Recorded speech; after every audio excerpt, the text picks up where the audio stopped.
Hello everyone, welcome back to my channel. So guys, आज हम बात करेंगे फंक्शन ऑफ एचआर मैनेजर्स के ऑपरेटिव फंक्शन के इंटीग्रेशन एंड इमर्जिंग इश्यूज के बारे में, क्योंकि हमने procurement, development, motivation and compensation और मेंटेनेंस पिछले वीडियोस में कर चुके हैं। ठीक है गाइज, तो आइए शुरू करते हैं। इंटीग्रेशन फंक्शन में ग्रीवियांस रेड्रेशल आता है, डिसिप्लिन आता है, टीम एंड टीम वर्क आता है, कलेक्टिव बार्गेनिंग आता है और एम्प्लॉय पार्टिसिपेशन एंड एम्पावरमेंट आता है, trade union and employees association आता है। तो एक एक करके हम बात करेंगे, क्योंकि अगर हम डिस्कशन करेंगे तो पिछली वीडियो भी बहुत ज़्यादा लंबी हो गई थी, तो इसलिए मैं आपको ऐसे ही समझाऊंगी। ग्रीवियांस रेड्रेसल का मतलब ये होता है, ग्रीवियांस मीन्स शिकायत और रेड्रेसल मीन्स निवारण करना। इसका मतलब है कि ह्यूमन रिसोर्सिस मैनेजर का काम है कि अगर कोई भी वर्कर या किसी भी एम्प्लॉय को अगर कोई भी, चाहे वो मेंटली या फिजिकली कोई दिक्कत हो रही है, तो वो उसकी सुनेगा। अगर वो, जब उसको प्रॉब्लम है और वो आके कहेगा, तो वो उसकी बात को ध्यान देगा और ये समझेगा कि हाँ क्या दिक्कत है, और उस समझने के बाद उसको वो हल भी करेगा, यानी कि वो रेड्रेसल भी प्रोवाइड करेगा, यानी निवारण भी करेगा।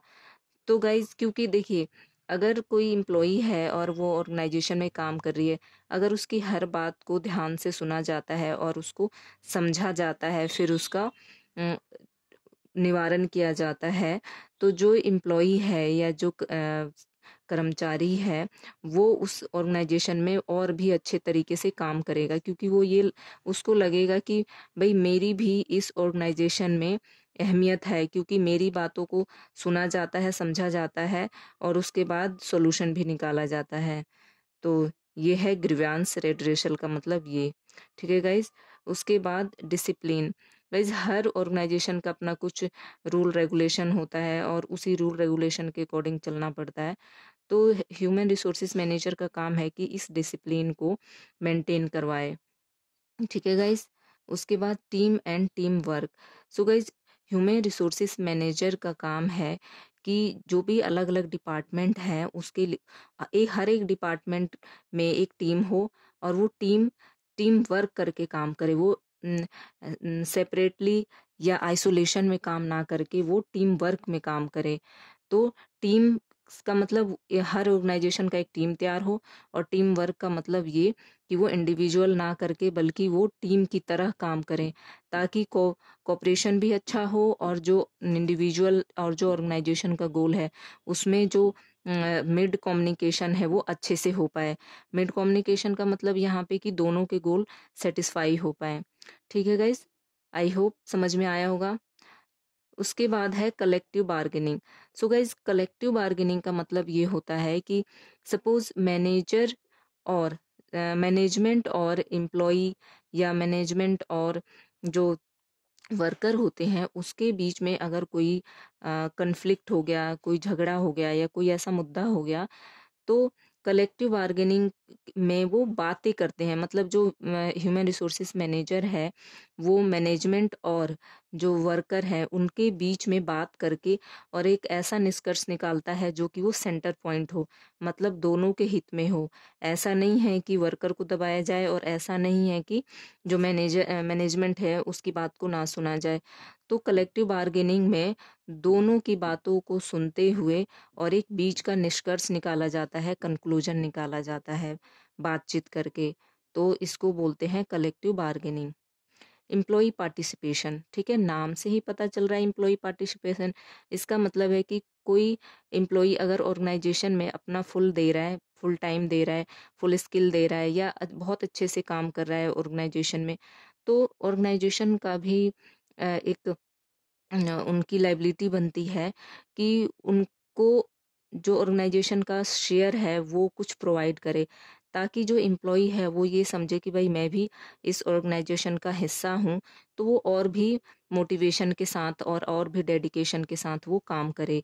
उसके बाद एम्पावरमेंट का मतलब ये होता है गाइज, कि अगर जैसे मुझे कोई अथॉरिटी मिली हुई है, मैं कहीं चली गई, तो मैंने क्या किया कि जो मेरे से नीचे हैं मैंने उसको काम सौंप दिया करने के लिए, ठीक है, इसको बोलते हैं एम्पावरमेंट। पर ऐसा नहीं है कि अगर उसने कोई गलती की है तो अकाउंटेबिलिटी मेरी होगी, ये एक नेगेटिव पॉइंट आप समझ लीजिए इसको। तो अकाउंटेबिलिटी तो वो मेरी होगी क्योंकि वो मेरा काम है, मैंने किसी और को सौंपा है क्योंकि मुझे जरूरत है, ठीक है गाइज। फिर trade union and employees association, human resources manager का ही काम है कि वो ट्रेड यूनियन में जो कम्युनिकेशन है वो अच्छे से करवाए। मतलब ऐसा नहीं कम्युनिकेशन गैप हो कि भाई जो लेबर है वो क्या कह रही है, यानी जो ट्रेड यूनियन की जो लीडर है वो क्या कह रही है, मैनेजमेंट क्या कह रहा है या टॉप लेवल का क्या कह रहा है, इसके बीच में जो कम्युनिकेशन का काम, मतलब सही कम्युनिकेशन का काम ह्यूमन रिसोर्सेज मैनेजमेंट करता है। इसी तरीके से एम्प्लॉय एसोसिएशन का भी यही सेम मतलब है, ठीक है गाइज, आई होप समझ में आया होगा। सो ये हमारा इंटीग्रेशन फंक्शन हुआ। उसके बाद हम बात करेंगे, उसके बाद लास्ट पॉइंट है इमर्जिंग इश्यूज, ठीक है गाइज। तो ह्यूमन रिसोर्सेज मैनेजर का ये लास्ट ऑपरेटिंग फंक्शन का काम है ये, कि पर्सनल रिकॉर्ड रखना। अब पर्सनल रिकॉर्ड में क्या होता है कि जो ह्यूमन रिसोर्सेज मैनेजर है वो हर डिपार्टमेंट में एक ऐसे पर्सन होता है जो कि वो जितने भी उस डिपार्टमेंट में पर्सन काम करते हैं, जो इंडिविजुअल्स काम करते हैं, उसके बारे में रिकॉर्ड रखना कि कितने एम्प्लॉय आए हैं और कितने ऐसे एम्प्लॉय हैं जिनको ट्रेनिंग की ज़रूरत है, उनकी सैलरी क्या है, उनको किस तरीके से काम को करवाया जा रहा है, वो कितना काम कर रहे हैं, मतलब हर चीज़ का पर्सनल रिकॉर्ड रखना ये ह्यूमन रिसोर्सेज मैनेजर का काम होता है। उसी तरीके से human resources audit, human resources manager का ही काम है कि ह्यूमन रिसोर्सेज ऑडिट करवाए कि ऐसा तो नहीं है कि किसी को वर्कलोड ज़्यादा हो गया है, या जो काम है वो प्रॉपर तरीके से हो रहा है या नहीं हो रहा है, या जैसे कि साथ में ये भी देखना कि जो ऑर्गेनाइजेशन में फ्यूचर में क्या करना है, अभी का क्या काम है, इसके साथ ही एग्जामिन करना कि किस तरीके से जो पर्सनल है वो काम कर रहे हैं, ये सारी चीज़ें आती हैं ह्यूमन रिसोर्सेज ऑडिट में, ठीक है गाइज। ह्यूमन रिसोर्सेज रिसर्च में ये देखा जाता है गाइज कि जो इसका इसका मतलब है कि ह्यूमन रिसोर्सेज जो मैनेजर है वो देखता है, इवेलुएशन करता है कि जो पॉलिसी है या फिर जो डेवलपिंग है वो कितने अच्छे तरीके से इफेक्टिवनेस तरीके से हो रहा है या नहीं हो रहा है। ये भी ह्यूमन रिसोर्सेज मैनेजर का ही काम होता है। उसके बाद आता है ह्यूमन रिसोर्सेज अकाउंटिंग। इसमें गाइज ये बात किया जाता है कि जो राइट प्लेस पे राइट पर्सन अवेलेबल है या नहीं है, और इसके साथ ही साथ इसमें ये मेजरमेंट किया जाता है कॉस्ट, और जो ह्यूमन रिसोर्सेज की जो वैल्यू है वो भी इसी में ही देखा जाता है। नेक्स्ट आता है human resources information system. Guys ये एक सॉफ्टवेयर है जिसको HRIS के नाम से जाना जाता है। इसमें क्या होता है कि हर एक एम्प्लॉय की जो इंफॉर्मेशन है वो इससे अवेलेबल हो जाती है। इसी तरीके से स्ट्रेस एंड काउंसलिंग होता है। अगर कोई गाइज अगर किसी अगर किसी ऑर्गेनाइजेशन में कोई अगर डिसीजन लिया जाता है तो ऐसा नहीं है कि वो हर एम्प्लॉय के लिए अच्छा हो या हर एम्प्लॉय के लिए बुरा हो। तो स्ट्रेस में दो तरीके के आते हैं, एक तो पॉजिटिव और नेगेटिव स्ट्रेस।